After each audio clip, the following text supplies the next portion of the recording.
Господи, да это ведь не камень, от него так пахнет молоком. И в душе затрепетал надежды пламень, а в горле стал ком. Так вот, что придумали старики, вот за что женщины детьми рисковали.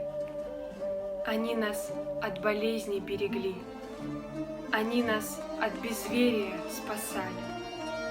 Они поняли, что мы не враги, а просто несчастные женщины.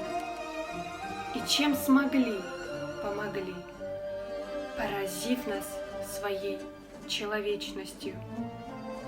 Я молча поползла по льду, собирая драгоценные камни.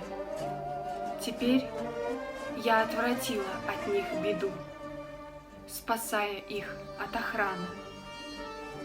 А ночью в холоднейшем бараке на оскверненной палачами земле я, немка, молилась мусульманскому богу, да ничего не просила себе. Я просила старикам здоровья, женщинам-матерям счастья.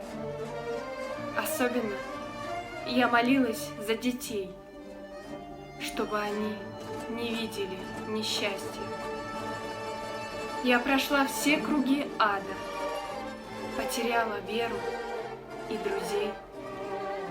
Но одно я знаю, что только так и надо воспитывать